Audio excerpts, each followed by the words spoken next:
હવે સાંભળજો, જુવાની કોને કહેવાય? એ લાકડીનો ટેકો ને ઉભેલો યુવાન હતો, એ આગળ હાલતો થઈ ગયો. ગરગડતી દોટ વેલી પોતાની માં હતી, માથે કીધું, માં મહેમાન આવે છે. બાપનો તો માં જ હતી.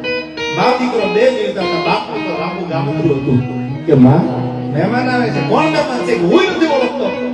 ગાડું પાદરમાંથી નીકળ્યું એટલે મેં અજાણ્યા મહેમાન ભર્યા. મેં કીધું મારી મહેમાન ગતિ કરતા જાવ ને, કે માં રોટલા ઘડીને મહેમાન આવે છે. તો ફળિયામાં ગાડું આવ્યું, બળદ ગાડું આવ્યું. ગાડું છોડ્યું, બળદને નીર નાખી, ફળિયામાં ખાટલા ઢાળી દીધા. જે ગાડામાં યુવાન સ્ત્રી બેઠી હતી, દીકરી બેઠી હતી, આડો વળીને જાતી સાથી હોતી નો ઘૂમતો તાણેનો. પેલા લાજ કાઢતા હતા ગામડામાં, હવે તો લાજ હોય નથી કે લાજ કાઢવાનું બંધ કરી દીધું. લાજ તો હજી ભગવાન મારી તમારી કાયમ રાખે. મુરલીધર મારા દ્વારકા વાળો થોડો નાશ રાખે, પણ લાજ કાઢવાનું બંધ કર્યું છે. સમય પ્રમાણે એ દીકરીએ લાજ કાઢેલી, એ ઓરડામાં ગઈ. આ જુવાન અને ગાડા ખેડૂત ફળિયામાં ખાટલો નાખીને વાતું કરે. કયું ગામ? તો કે અમારું આ ગામ. તમારું? તો કે અમારું આ ગામ. તમે શું કરો છો? મારે માલઢોર છે, ભેવું છે, ગાયું છે, પણ મને એમ છે તમે આ વગડામાં એકલા ક્યાંક ભૂલા પડશો, કોઈ હેરાન કરે એટલે તમને મેં રોકી લીધા. હવે સાંભળજો વાત, હવે અહીંથી શરૂ થાય. તમે સમજદાર છો, અટાણ સુધી બેઠા એટલે મને સારી વાત કરવાનું, તમારી આગળ વાત મૂકવાનું મન થાય. હવે વિધવા જનેતા હતી, રોટલા બનાવે. પેલા ગેસ નહોતા, ચૂલા હતા, અને ગેસ હોય તો રોટલો તો બનાવવો જ પડે. એટલે રોટલા બનાવતી. એમાં ઓલી દીકરી જે બેઠી હતી એમ થયું કે આને દીકરાના લગ્ન નથી ત્યાં લાગતા, કોઈ ઘરમાં વહુ છે ને, લાઈન હું બે રોટલા કરાવું. એટલે એને કીધું, માં લાવો બે રોટલા હું નાખું. એમ કરીને રોટલા ઘડવા બેઠી. આ બાજુ ફળિયામાં યુવાન બેઠો તો, ગાડા ખેડૂત બેઠો તો, એને રોટલાનો અવાજ, ટપાકાનો અવાજ કાનમાં પડ્યો. એટલે એને વિચાર આવ્યો, વાહ આવી રોટલા ઘડવા વાળી મારા ઘરમાં હોત તો. એના એ વિચાર. હવે સાંભળજો, પડકારો કરવાનો ટાઈમ હજી નથી આવ્યો. સાંભળો હવે, કે આવી રોટલા ઘડવા વાળી મારા ઘરમાં હોત તો વિચાર આવ્યો. ઈ ટાણે બીજો જ વિચારીને તરત આવ્યો કે મારાથી એવું વિચારે નહીં. ઊંચા બોલતો આદમી કોઈ દી કરે નહીં, નીચા કામ તો ગણપત ભાગે ગામ કોઈ દી ખાતર પાડે નહીં. ખીમરા આજ મારી મહેમાન ગતિ કરવા રોકાણા છે, મારી મહેમાન ગતિ કરી છે, અને હું આવું વિચારું. એને એક સમય વિચાર બદલાઈ જાય. આ બાજુ રોટલા ઘડવા બેઠેલી ઓલી 22-23 વર્ષની દીકરી એ વિચાર કરે છે કે આખની ઓળખાણ નહીં, કોઈ પાદરમાં અમે ઓળખતા નથી, અને અમને મહેમાન ગતિ કરવા રોક્યા. આ રાત રોકાવા મહેમાન ગતિ કરાવી, ગળાનો હમદે આવો ધણી મને મળ્યો હોત તો. એના એક સમય વિચાર બદલાઈ જાય છે. હું તો ક્યાં જાઉં છું, મારાથી આવું વિચારે નહીં. બેના વિચાર બદલાઈ ગયા. હવે સાંભળજો, હવાર પડવાનું જમી લીધું, વાળું પાણી કરી લીધા, મહેમાને રોકી લીધા. હવારમાં 4 વાગ્યામાં પોતાની ગાયું છોડે છે. યુવાનો તો છોડે છે ગાયું. પોતાની વિધવા માને કહે છે કે માં મહેમાન હજી ઉઠતા છે, હું ગાયોને ચારી અને હવારમાં 6 વાગે બુરદાર ઉગે ઈ પેલા ઘરે આવી જાવ. આ મહેમાનને જવાનું દેતો કે પણ મહેમાન વયા જાય તો એ તો પરદેશી છે, વયા જાય રોકાણા છે, પણ મારા ગળાને સમજી છે, માં મહેમાનને જવાનું દેતી. એટલે એની માએ કીધું પણ રોકી લઈશ, પણ બહુ વયા જવાનું, બહુ માર્કેટ નીકળી જવું છે તો કે તો એને દ્વારકાધીશના સોગંદ દીજે, પણ મહેમાનને જવા દેતી નહીં. હવે સાંભળજો કે પણ બેટા તો મારા ગળાના હમ દઈ દેજે, કાંઈ વાંધો નહીં. સવારમાં 4 વાગે વેલો ગાયું લઈને ચારવા વયો ગયો યુવાન. સવારે 6 વાગે પાછો વળ્યો. હાથમાં લાકડી હતી, ગાયુની ખરીમાં મારતો આવે, જટ હાલો મારા મહેમાન વયા જાય, જટ હાલો મારા મહેમાન વયા જાય. ઘરના આંગણે પૂગ્યો. ગાડું ન મળે, બળદ ન મળે, મહેમાન નહીં, કોઈ નહીં, ફળિયું સુનસાર પડેલું. લાકડીનો ઘા કરીને ગદગદથી દોટ મૂકીને પોતાની માને જઈને એટલું કીધું કે માં મહેમાન ક્યાં ગયા? કે મહેમાન તો વયા ગયા. કે માં મહેમાન વયા ગયા. ઘા કે તેને હમ દીધા મુરલીધર મહારાજના દ્વારકાધીશના ઘા તોય વયા ગયા. કે આ તોય વયા ગયા. માં મારા ગળાને હમ દીધા. કે આ તારા ગળાને હમ દીધા, કે મારા દીકરાના ગળાને હમસે રોકાઈ જાવ. તોય વયા ગયા ઘા. કે તો હવે મારે જીવીન કરવું શું? ફલાના મૂછવાળી કટાર પોતાની ભેટમાંથી આમ કાઢી ફલા કરના પેટમાં કટાર નાખી લોહીના ફુવારા મજા ઉડવા. હવે મારે જીવવાની મજા આવી ગઈ. માં તા તો ખોળું ખાલી થઈ ગયું. હવે ગામ નાનું, શમશાન યાત્રા કાઢવી હોય તો ખાપણ જોડે, ખાપણ ઉઠાડીને પછી નનામી શમશાને લઈ જવા દેવાય. ખાપણ લેવા જાવું ક્યાં? આપણે જો કહું આ સમજવા વાળા છો એટલે કહું. બાજુનો પાડોશી એમ કહે છે કે માં તમારો એકલો દીકરો તો વયો ગયો, હવે હું ખાપણ બાજુના ગામમાંથી લઈ આવી દઉં, તમે થોડીક રાહ જુઓ, હમણાં આવું. આ બાજુ ગાડું આવી જાય છે મહેમાનમાં, આ બાજુ ઉતાવળા પગે દોડતો ખાપણ લેવા જાય. શમશાને લઈ જવાની લાશ હતી, દીકરાનું મળદું ફળિયામાં પડ્યું હતું, એના માથે ઓઢાડવાનું ખાપણ આવે. એ ખાપણ ખાપણ લેવા પાડોશી દોડતો દોડતો જાય છે. એમાં ઓલું ગાડું જે અહીંથી મહેમાનગતિ કરી નીકળ્યું ને એ રસ્તામાં ભેળું થઈ જાય. એટલે સાચે સુધીનો ઘૂમટો તાળી અને ઓલી દીકરી જે હતી, જુવાન દીકરી જાતી હતી, આળું વળીને જાતી હતી, ગાડામાં બેઠેલી. બોલો ગાડા પેલું ગાડું કે એમાં બાજુમાંથી દોડતો દોડતો હાલતો દોડતો યુવાનને જોયો. ગાડા ખેડૂત પૂછે છે કે રામ રામ, કે રામ રામ, કેમ આટલા ઉતાવળા હાલો છો? એટલે ઓલો દોડતો હાલતો જવાબ આપે. એને ખબર નથી કે આ મહેમાન રોકાણા હતા અને ઈ જ ગાડું છે, આ મહેમાન વયા ગયા એટલે આને કટાર ખાધી, એને કઈ ખબર નથી. ઈ વાત કરે છે, સાંભળી લો, શું સાંભળું, કે અમારા ગામમાં મહેમાનગતિ કરવા એક રાતે ગાડું રોકાણું. પછી અમારા યુવાને મહેમાનગતિ કરાવી, અમારા જુવાને અને મહેમાનગતિ કરાવીને હવારમાં ગાયું ચારવા ગયો તો એને સોગંદ દીધા કે મારા ગળાના હમસે મહેમાનને માં જવા દેતી નહીં, મહેમાનને રોકી લેજે, હું આવું ત્યાં સુધી હવાનો શિરામણ કરાવી મહેમાનને મોકલવા. પણ મહેમાને ઉતાવળ બહુ કરી.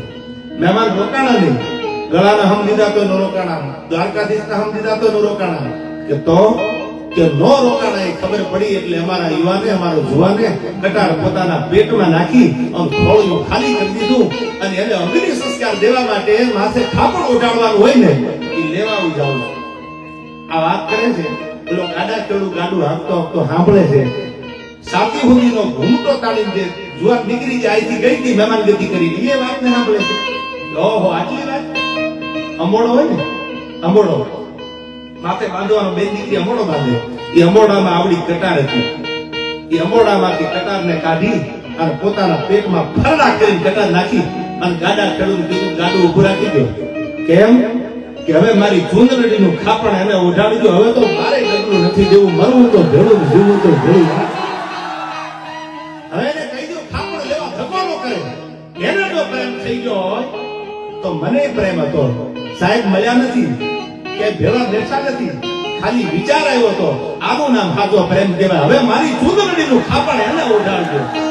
હવે મારી ચૂંદડી છે, હવે હું મરી જાઉં છું એને હારે, પણ મારી ચૂંદડી છે ને એ ચૂંદડીનું ખાપણ ઉડાડી દો. હિંસા હાલો ને, હવે આ મોતી નહીં મળે. સાહેબ આ વાતું છે, આવો પ્રેમ કરજો. પછી હેપી આ વેલેન્ટાઇન ડે ની દહ તો બુકે લઈ નીકળે, હેપી વેલેન્ટાઇન ડે. તમે પ્રેમ કરતા હોય તો એક બુકે લઈ નીકળો, 10 બુકે ગાડીમાં છે ને પડ્યા છે. એમ નહીં, પ્રેમ કરો તો એવો કરો યાર કે જેમાં પ્રેમના પરમાત્માનું સ્વરૂપ દેખાતું હોય. પ્રેમ તો ભગવાને કર્યો છે, પ્રેમ મનુષ્ય કરી શકે, પ્રેમ બાપ અને દીકરીએ કર્યો છે, પ્રેમ ભાઈ કર્યો છે. કોને કર્યો પ્રેમ? પ્રેમ એટલે તમે એમ ન માનતા પ્રેમ એટલે બસ ખાલી પ્રેમ એટલે આમ કોઈ જેવો તેવો શબ્દ છે. અયોધ્યાની ગાદી લોભિયા માણાના ઘરે જેમ મહેમાન બદલતા હોય એમ તેથી પોતાના ભાઈના પ્રેમમાં અયોધ્યાની ગાદી બદલતી. મારા ભાઈને વનવાસ અને ભરતને ગાદી. હું રામનો ભાઈ ભરત છું, જ્યાં સુધી મારો ભાઈ ના આવે ખ્યાલ ત્યાં સુધી ગાદીએ બેહુતો તો ભાઈનો પ્રેમ લાગે યાર. રામની ચાકડીઓ મૂકી દીધી હતી. ભાઈ વગરનો ધકાર મળ કડવું લાગે ગાગડા. જ્યાં સુધી રામ ન આવ્યા ત્યાં સુધી ભરત ગાદીએ બેઠા નથી. આવો પ્રેમ કરવાની જરૂર છે. અને અટાણે આવો પ્રેમ કરે કોણ યાર? એટલે હું પીડામાં ગાઉં છું, મજબૂત રાખી મનડું મારું હજુ રહે. આ તો બધા પ્રેમ ની કરે છે પણ યાર કરતું કોઈ નથી, ઈ વાંધો છે યાર. એટલે હવે સાંભળજો, મારે તમને કહેવું છે, પ્રેમ જેને કર્યો છે પરમાત્મા હારે. મીરાબાઈ પ્રેમ કર્યો છે, કૃષ્ણને પ્રેમ મીરાબાઈ કર્યો છે. જ્યારના ઘૂંટણા પીવાયો છે ભગવાનનો. સચ્ચે પ્રેમ કી સારે જહાં पे असर होगी, न होगी तो समझना तेरी कहीं कसर होगी. પ્રેમ પરમાત્માને કરી લ્યો, પ્રેમ ભાઈને કરી લ્યો, પ્રેમ બેનને કરી લ્યો, પ્રેમ આવા સદગુરુને કરી લ્યો તો દુનિયામાં ક્યાંય જવાની જરૂર નથી. ત્યારે મને આ યુવાનો બધા બેઠા છે આવી બહુ જીવન ભરી અમારા આખા ગુજરાતની આપણી ઝીણી વાતો છે કે જે વાતમાંથી મને તમને હવારમાં કંઈક જીવતરનો કેળો જીવવાનું શીખવા મળે. આપણને એમ થાય કે આમ જીવાય, આમ મરાય, આવી વાતો ઝીણી વાતો કરી છે. હવે સાંભળજો, બધા સાંભળો બેઠા એટલે વાત બીજી કરતો. દીકરી શું કહેવાય? બેન શું કહેવાય? બેન કહેવાય, દીકરી કહેવાય. પણ બેનને માં કીધી. આજે તમે બગસરા જાઓ ને, બગસરાની બજારમાં 12-13 વર્ષની દીકરી એક નાના એવા 1.5 વર્ષના ભાઈને લઈને નીકળી. મા બાપ તો હતા ને, વર્ષ દિવસનો 1.5 વર્ષનો પોતાનો ભાઈ મૂકી અને મા બાપ બે લાંબુ ગામતરું કરી ગયા. લાંબુ ગામતરું એટલે અવસાન થઈ ગયું. એને ગામડામાં લાંબુ ગામતરું કહેતા. ભાઈનું અવસાન થઈ ગયું, ગુજરી ગયા. તો બે ભાઈ બહેન, પણ ભાઈ નાનો, બેન મોટી. 12 વર્ષની બેન નવરાત્રી આવતી હતી, માતાજીના ગરબા ગવાતા તો માથે ગરબો મેલેલો, ડાબા હાથમાં પોતાના વરસદીના ભાઈને તેડેલો. બગસરાની બજારમાં દીકરી ધીરે ધીરે નીકળે છે. એક વેપારી દુકાનદાર બેઠા બેઠા જોવે છે કે દીકરી ગરબો ચાલવા જાય તો એનો ભાઈ પડી જાય અને ભાઈ ને તેડવા જાય તો માથે ઉપર ગરબો પડી જાય. કરવું શું? વેપારી એ બધું જોવે છે. લથડિયા લેતી લેતી બગસરાની બજારમાં દીકરી નીકળી. 12 વર્ષની દીકરી છૂટા કેસ ધરા ઢળકે અને જગદંબામાં રંગ મુખે ઢળકે. ખૂબ જગદંબા નીકળી હોય એવી દીકરી છૂટા વાળ રહી ગયેલા, માથે ગરબો રહી ગયેલો અને કાંઠમાં એકાતે પોતાના ભાઈને તેડેલો. એટલે વેપારીએ કીધું કે એ બેટા, એ દીકરી ગાંડી થઈ ગઈ છો, તારા ભાઈને ઘરે મેલી આવ્યા. આવો અવાજથી બોલ્યા એટલે ઓલી દીકરી ખડકી ગઈ. કેમ મારા ભાઈને ઘરે મૂકવાની વાત કરી? તારા ભાઈને ઘરે મેલી આવ્યા, પછી ગરબો લઈને નીકળજે. આ શબ્દ જ્યાં જગદીશભાઈ દીકરીના કાનમાં પડ્યા ને ત્યાં તો આંખમાંથી આંખોડે સારું બની થાવ. વેપારીને ખોટું લાગ્યું કે મારાથી કંઈક વધારે બોલાઈ ગયું, મારાથી કંઈ વધારે કહેવાય ગયું. દીકરીનું ખોટું લાગ્યું. દુકાનમાંથી બહાર નીકળી, માથે હાથ ફેરવી અને એટલું કીધું, બેટા મારો કહેવાનો પ્રવાસ બીજો કઈ નહોતો. હું તો એમ કહેતો હતો કે તારા માથે ગરબો હતો, તું એક હાથે આમ ગરબો ચાલતી હતી, બીજા હાથે તારા ભાઈને તેડતી હતી. લથડિયા લેતી લેતી તને આવતા જોઈને એટલે મને એમ લાગ્યું તારા ભાઈને તેડવા જાતો તારો ગરબો પડી જાય, અને ગરબો ચાલવા જાતો તારો ભાઈ પડી જાય. એટલે મને દયા આવી એટલે મેં કીધું તારા ભાઈને ઘરે મૂકીને આવતી હોય તો. દીકરી રોવા માંડી, બેટા નાવડાવ્યું ને, મારો ભાવ બીજો હતો નહીં, મારો ભાવ આ હતો. ત્યારે ઓલી દીકરી રોતા આંખોડે વેપારીને બગસરાની બજારમાં જવાબ આપે, શેઠ વાત તમારી બહુ સાચી છે. જો મારા ભાઈને ઘરે મૂકીને નીકળું તો ગરબો હચવાઈ જાય, આ માથેથી ગરબો હચવાઈ જાય. પણ શેઠ વેદના તમે નહીં સમજો. મારો ભાઈ 6 મહિનાનો હતો અને મારા માવતરે લાંબુ ગામતરું કર્યું. મારો ભાઈ નથી દુનિયામાં, મારો બાપે નથી, અમારી આગળ પૈસાય નથી કે અમને હગાવાલા હાચવે. અમારું કોઈ દુનિયામાં નથી, નહીં કુટુંબી ના કરો એને પિતા ભમ ભખે. હવે તો મારે ઊંચો આપ શકે ધર નીચે ગોકળના ધણી. હવે દુનિયામાં અમારું કોઈ છે જ નહીં. હું મારા ભાઈને ક્યાં મોકલવા જાઉં? આ ગરબો લઈને નીકળ્યું, એમાં કોઈ 2 રૂપિયા રૂપિયો આપે ને એ પૈસાનો લોટ લઈ એ લોટને ઘરે રોટલો કરું, મારા ભાઈને મોટો કરું છું. રોતી રોતી બગસરાની બજારમાં એક દીકરી વેપારીને જવાબ આપે છે.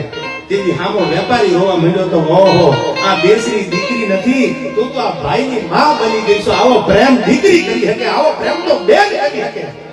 દીકરો ભાઈ નાનો હોય અને બેન મોટી હોય, પછી ભાઈને મોટો કરતી હોય ને ત્યારે દીકરી બેન નથી રહેતી. એ માનો પ્રેમ આપવા માંડે છે ભાઈને કે મારો ભાઈ નથી. પોતાની માં જેવો પ્રેમ આપી બેન પોતાના ભાઈને મોટો કરે. અને આવો મોટો કરેલો ભાઈ પછી ઈ જ્યારે હું તમને વાત કરું તો જેની ખાલી જીભનો માનેલો ભાઈ હતો અને ચોરીએ ચડ્યો.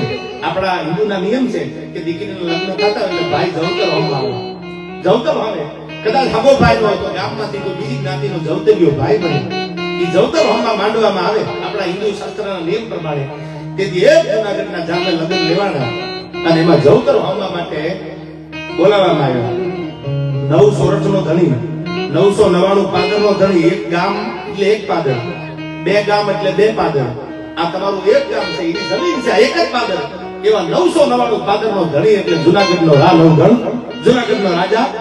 એ ચોરીએ પોતાની બેન જીભની માનેલી જાહલ ચોરીએ ચડે. નવગણને જવતર હોમમાં બોલાવ્યો કે જાહલને હગો ભાઈ, તું જીભનો માનેલો ભાઈ છો, તું જવતર હોમમાં આવજે. જાહલને જવતર હોમવા માટે નવગણ માંડવામાં આવે. જાન પરણો આવી હતી. સાહેબ આમ જવતર હોમતા હોમતા આ દેશનો દીકરો, આ દેશનો ભાઈ પોતાની બેનને એટલું કહેશે કે બેન કે તો જુનાણાની ગાદી લઈ દઉં અને કાં તો મારા ચામડું ઉતારી અને એની મોદડી બનાવું અને તારા પગમાં પહેરાવું ને તો બેન તમારા ઋણમાંથી નવગણ ક્યારે મુક્ત નહીં થાય. બેન ક્યારે મુક્ત નહીં થાવ, તું ક્યારે આપી દઉં. તેથી ઓલી ચોરીએ ચડેલી દેવાજ બોદરની દીકરી જાહલને બોલે છે કે ભાઈ તું દેવાજ બોદરની દીકરી છું, મને તારી જુનાણાની ગાદીના, જમીનના, પૈસાના મોહ નથી. તે ચપટી જવતર હોય ને તું મારો ભાઈ છો, પણ ટાળું આવે તેની કાપડું દેવા માટે આવજે. કથા તમે જાણતા હશો કે મારે કાંઈ તારું નથી જોતું, 1 રૂપિયાની તારું કઈ લેવું નથી. ટાળું આવે પડકારો કરું તેથી તું 9 સોરઠનો ધણી છો, મારો વીર છો. તેથી મોડું કરતો નહીં. એમાં સમય જતા વરસ મોડું આવ્યું એટલે પોતા માલઢોર હતા એટલે વરસ ઉતરવા માટે સિંધ પ્રદેશમાં આવ્યા. તેથી ભારત પાકિસ્તાનના ભાગલા નહોતા પડ્યા, અખંડ ભારત હતું. સિંધ પ્રદેશમાં સુમરા નામનો મીર સુમરાએ જાહલને રોકી લીધા અને તેથી નાનો એવો કાગળ લખ્યો કે જાહલ ચિઠ્ઠી મોકલે, વાંચા નવગણ વીર, મને સિદ્ધમાં રોકી સુમરે હવે હાલવા નવે હલી. એ ભાઈ જેથી હું ચોરીએ ચડી અને તું જેથી માંડવામાં આવ્યો ને જોતરમાં તેથી તો જુનાણાની ગાડી લેવાની વાત કરી હતી, ચામડાની મોજડી પહેરાવવાની વાત કરી હતી. આજ મને સુધરાએ સિદ્ધમાં રોકી છે, મોડું કરતો નહીં. અને તેથી પોતાની બેન માટે થઈ અને નવગણે આખું સિદ્ધ ધમરોળી નાખ્યું. આ ભાઈ બહેનનો પ્રેમ હતો. પ્રેમ આવો કરજો દુનિયામાં યાર કે જે પ્રેમનો વટ પડી જાય, પ્રેમ જગતને યાદ રહી જાય. આનું નામ પ્રેમ. અમે પ્રેમ બોલો તો કઈ અવળું લઈ લો યાર, એ પ્રેમ નથી. અને એ ખોટું કરવા વાળાને હજારો વંદન, બે વફાઈ કરી હોય એને હજારો વંદન, પણ સાહેબ પ્રેમ એવો કરો કે તમારો પ્રેમ જીવનમાં અમર થઈ જાય. મુલાકાત એવી કરો જિંદગીમાં મુલાકાત ભૂલાય નહીં યાર. જબ આંખ से आंख मिली तो दिल खो बैठे.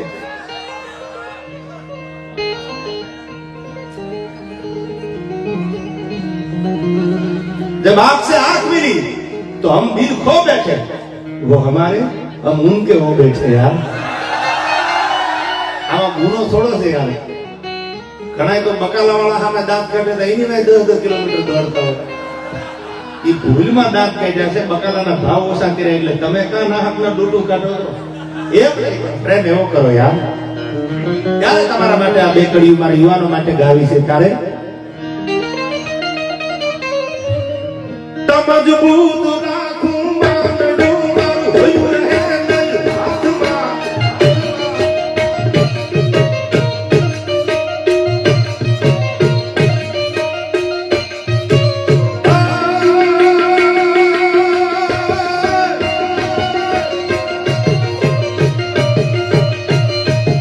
મજબૂત રાખું માંડું મારું હોય રહે નહીં હાથમાં.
મોટા સમંદરમાં ડૂબકી લાગી જાય તો એને કહી દેજો કે આવતા જન્મમાં મળશું યાર. અગર डूब गए तो किनारों से कहना अलविदा हमें, मगर उभर गए तो यकीन मानो सारा समंदर समेट लेंगे यार.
વધારી લો યાર.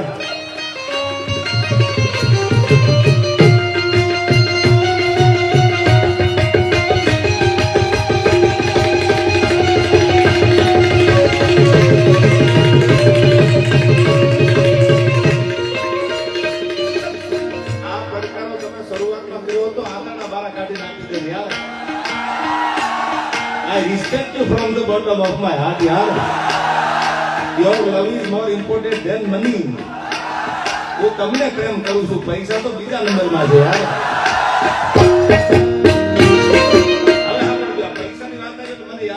ઘણા શરૂઆતમાં કેતું માલે તો નો બજા પૈસાની તાકાત જો તમે પૈસા વાળો માણસ બુદ્ધિ વગરનો હોય ને તો દુનિયા સલામ મારે આ રિયાલિટી છે exactly this is a reality no formality રૂપિયા વાળો માણસ હોય અને એ બુદ્ધિ વગરનો હોય જાડી બુદ્ધિનો હોય તો એનું તમે આખું ગામ એને પૂછીને પાણી પીવે હવે આપણને પ્રશ્ન થાય આવું કેમ હોય તો હવે આ સંત સાંભળજો તમે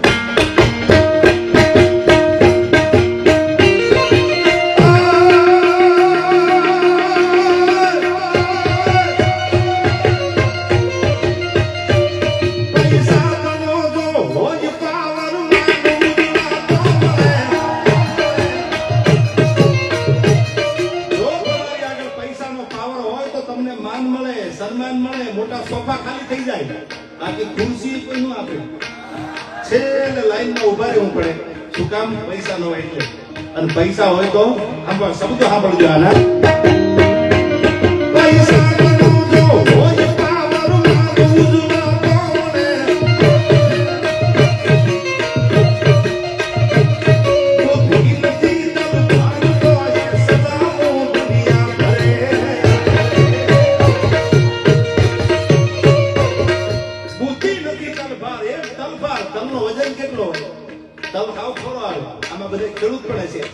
બુદ્ધિ નથી તલભાર તો સલામ દુનિયા ભરે કાંઈ બુદ્ધિ તલના ભાર જેટલી બુદ્ધિ હોય તો દુનિયા આવો આવો આવો આવો નાના વગરનો નાચીઓ નાણે નાથા લાલ આવો આવો બાપા આવો ખાવા માંડે બુદ્ધિ નથી તલભાર તો સલામ દુનિયા ભરે આ જોયા પછી આપણને મુજારો થાય ઓહો આ દુનિયાનું સન્માન તો તમે જો હવે સાંભળજો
હજી તમે ભાણવડ આવો ને કોકથી એ વડ છે મોટો જબર વડ ત્યાં પદ્માન માંગણા વાળો ચોપાટ રમશે એમાં એ જમાનામાં ગાયનું ધણ વાળ્યું અને ઠીકાણામાં નીકળ્યો એટલે એમાં દુશ્મનના હાથે એનું મરણ થયું તલવારના ઘા લાગ્યા ભાલા લાગ્યા બરસી લાગી પદ્મા વાટ ગોતી માંગણા વાળો ન આવ્યો પાકડી બચા એમાં એકે આટાળી નહીં આ તો ઈ ઘોડો ની હવાર મેં તો નીચે ભાલ્યો નહીં માંગડા કોઈ સમાચાર દીધા માંગણા વાળો હવે નહીં આવે કામ એ તો ઠીકાણામાં કામ આવી ગયો પદ્મા કે પણ મને ચોપાટ રમતા રમતા એમ કીધું પદ્મા તું વાત જોજો હમણાં આવું છું પછી તો માંગણા વાળો વયો ગયો આવ્યો ને ઠીકાણામાં કામ આવી ગયો પદ્માને પરણવા જાન આવી અને તેથી માંગણા વાળો ભૂત બનીને પાછો આવ્યો મારી પદ્મા પદ્મા પદ્મા થાતું હતું ભૂત બનીને પાછા આવો ને એવો પ્રેમ કરજો મારા બાપ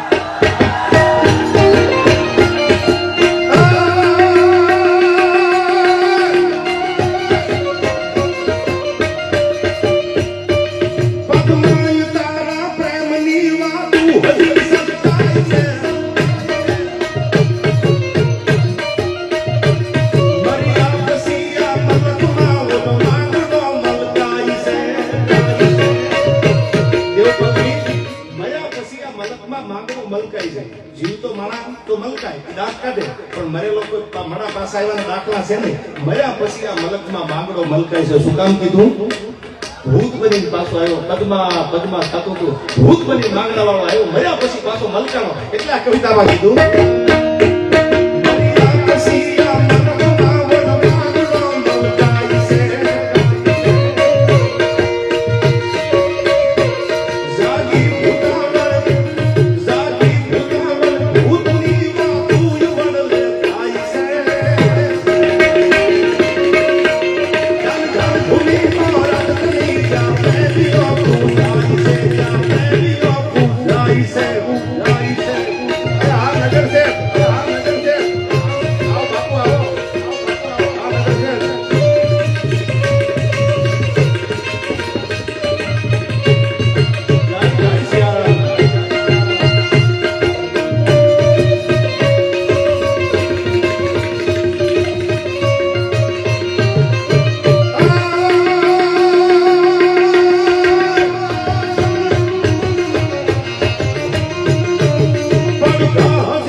હું તમને પ્રેમ કરું છું. પ્રેમ એવો કરજો તમારા પ્રેમના પડઘા પડે યાર.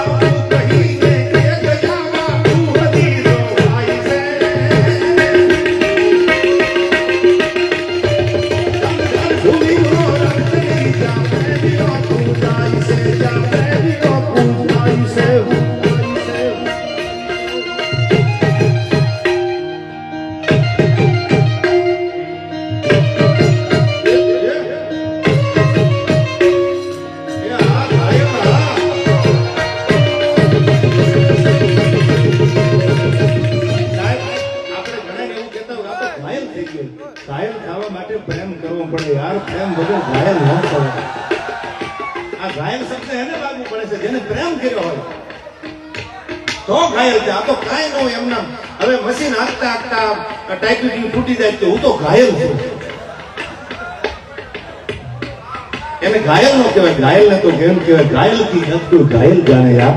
જો કોઈ ઘાયલ હોય અને હવે આપણે જો કોઈને આગ લાગુ છું તો કોઈને નૂર લાગુ છું. ખરેખર તો હું હાવ ખાલી છું, સદા ભરપૂર લાગુ છું. થોડી વાર પૈસા રહેવા દે, થોડી વાર મને નશો છે. થોડી વાર રહી જાય આપણે પછી હમણાં 5-10 મિનિટમાં પૂરું કરું. કારણ કે મારે પૂરું તો 15 મિનિટમાં કરવું હતું, પણ હાકલો એવો તો મને એમ થાય લડી લેવું છે. હવે તમને નક્કી થઈ ગયું ને મને તમારો નશો છે યાર. હવે સાંભળજો આવું કવિ તમને. બાપુ તમે જો આવો સાધુ તો ભાગ્ય મળે યાર. સાધુ ને સન્યાસી પૂર્ણ પ્યાસી પ્રેમના જેના મોઢા ઉપર એક પણ મહંત પ્રણાયની રેખા નથી દેખાતી યાર. આવા સાધુના ભાગ્ય મળે. એટલે બાપુને પણ વટાણે વંદન કરું છું કે આવા સાધુના દર્શન અમને પણ ક્યારેક ક્યારેક થવા થતા હોય છે. એ આશીર્વાદ છે એના ઉપર. જેને મહંત શબ્દ લાગે અને મહંત એનો મોઢા ઉપર વજન ન લાગે, સાહેબ આને ભજન કર્યું કહેવાય. અને વજન મેળવો ને તો ભજન થાય. એકવાર બાપુને જોરદાર તાળીઓથી વધાવી દો. જો વજન હોય તમારે હું કઈક છું આઈ એમ સમથિંગ તો ક્યારે ભજન ન થાય, તો ભગવાન ન આવે. કારણ કે જેસર જાડેજા તલવાર મેલી દીધી તોડી લઈને પાછા નીકળ્યા. તેથી આ અટાણે રસ્તો બની ગયો. સુરત મારીની ખાડી હતી અને ખાડી આવીને કીધું તું કે મને હામા કાંઠે ઉતારશો કે ના, કે મને હામા કાંઠે ઉતારશો કે ના. બાપ તારું પોકાર જાડેજા, ધર્મ તારો સંભાળ, તારી બેડજીને ઉડવા નહીં દઉં બાપ. લાગવું પડે આયા. એને એમ થતું હતું કચ્છનો કાળો નાગ કહેવાતો. અને તોરલે કીધું તું જાડેજા વજન મૂકો ને તો ભજન થશે. તમને જો હજી એમ હોય હું કચ્છનો કાળો નાગ જેસલ છું તો ભજન નહીં થાય, પરમાત્મા સુધી નહીં પોગાય. પોતાના દેહનું ભાગ ભૂલો ને થઈ મારો રામ આવે યાર. ગોંડલની બાજુમાં ઘોકાવદર ગામ છે, ત્યાં દાસી જીવન થઈ ગયા. ગોંડલની બાજુમાં કોમ દીધા તો ઘોકાવદર છે. કોનું ઘોકાવદર? ગોંડલ પરગણાનું ગામ છે, દાસી જીવનનું ભોગાવદર કહેવાય. હવે એ દાસી જીવનનો દુહો મને યાદ આવે, બાપુ બેઠા છે એટલે એને દાસી શબ્દ લાગે. હવે દાસી શબ્દ કોઈ બેન દીકરીને સ્ત્રીને લાગે, પુરુષને દાસી શબ્દ ન લાગે. કોઈ પુરુષની આગળ દાસી થોડું લાગે, પણ એને ભજન કર્યું. એ હાથમાં બંગડીઓ પહેરતા, એ માથે હેતો પૂરતા, એ ચાંદલો કરતા, એ સાડી પહેરતા, પોશાક પહેરતા, દાસીનો પોશાક પહેરતા, અને રામ સાગર ભજન કરતા. કોઈ કીધું કે જીવન સાહેબ તમે આવું ભજન કરો છો કે આ હું તો મારા કૃષ્ણની દાસી છું. અને કેદી એનો દુહો કીધો કે કાયાને રાધા કીધી.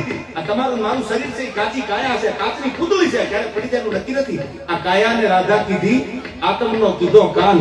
અંદર જે જીવ છે ને મારો ને તમારો, એને કૃષ્ણ બનાવી દીધો. કોને? દાસી જીવન સાહેબે ભોગાવદરના પાદરમાં કાયાને રાધા કીધી. આ મારી કાયા છે, એ તો રાધા છે, અને અંદર બેઠેલો જે જીવ છે ને એ કાન છે, કૃષ્ણ છે. કાયાને રાધા કીધી, આત્મને કીધો, કાયાને રાધા કીધી, આત્મનો કીધો કાન. પછી ભૂલો દેહનું ભાન થઈ, તું દાસી કહેવાનો દાફડા થઈ, ભાન ભૂલી ગયો તો ભગવાનના ભજનમાં. એને ઈ ખબર નથી કે પુરુષ શું કે સ્ત્રી શું, ભાન ભૂલી જાવ તો ભગવાન હામો આવે. દઈ દ્વારકા વાળાને હામો ભોગાવદર સુધી હાલવું પડ્યો, મારો દાસી જીવન ભાગ જોવે છે. આ ભજન છે યાર, આ ભજન કરવાની જરૂર છે. આ ભજન બહુ ઓછું દેખાય છે અટાણે. અને આવા જયારે મંડપ ધર્મના ફૂંકાતા હોય, અને જયારે હરિહર થતા હોય, અને જયારે નાની નાની દીકરીઓ, આવા હું ઘણા ડાયરામાં બોલ્યો છું, દેવ પગલી નાની નાની 12 વર્ષની 10 વર્ષની દીકરીઓ ભોળ કરતી હોય ને ત્યારે મને પરો થતો હોય કે આ એકની મોટી થાય, આ પરણી દીદી હારે જાય, અને આના કુખે જે દીકરા દીકરી જન્મે ને સાહેબ આ ભજનને જીવતું રાખશે, એ આ ડાયરાને જીવતા રાખશે, એ આ દેશની સંસ્કૃતિને જીવતી રાખશે. આ રિયાલિટી છે. સમજાય ને સલામ ન સમજાય ને એવું લાગે કે તો વખાણ કર્યા.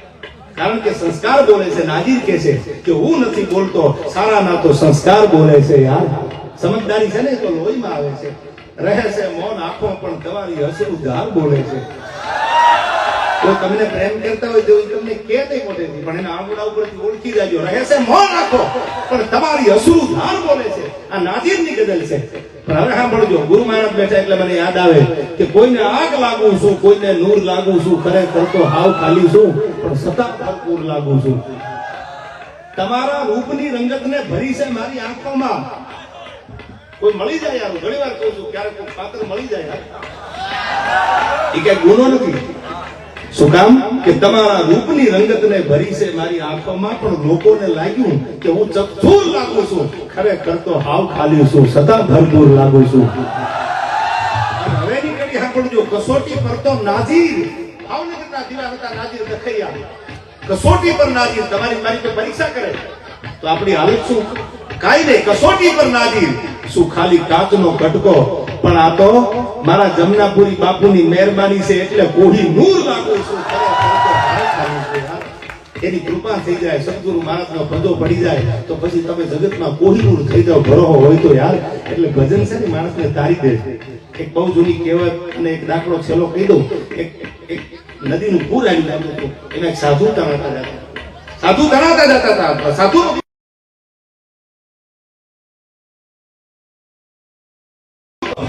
ભગવાન ઉગડાવાળો કોઈ તણાઈને જાય એટલે બે જુવાનના ઉભા હતા કાંઠે, એને ગળગળતી દોટ મૂકી અને પાણીમાં ધુમકો માર્યો અને બાપુને ઝાલી લીધા. બાપુને પકડી લીધા કે કોઈ બાપુ સાધુ તણાય છે. નદીના પૂરમાં પાણી આવી જતું હતું, પૂર ઝપટે. બાપુને બહાર કાઢ્યા તો બાપુની કડે દોકડ બાંધ્યા.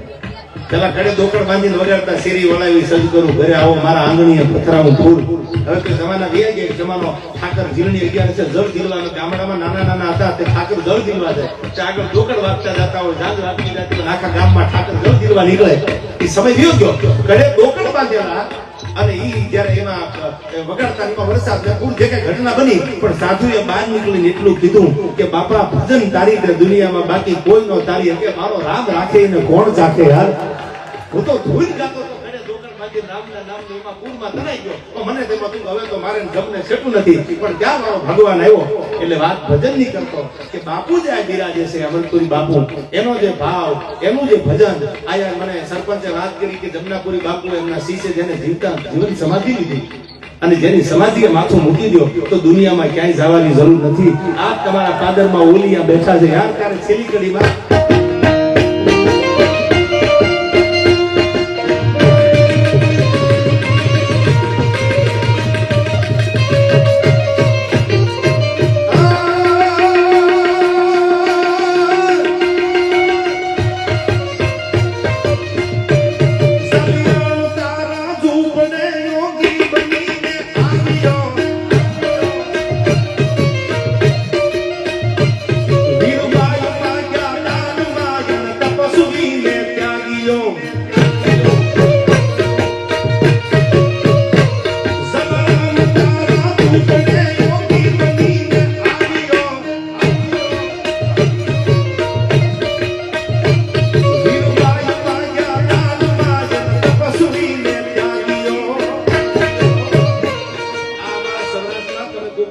જુનાગઢ જાવ ને એટલે રસ્તામાં રાજકોટ થી આગળ ગોંડલ આવે, ગોંડલ થી તમે જેતપુર જાઓ, જેતપુર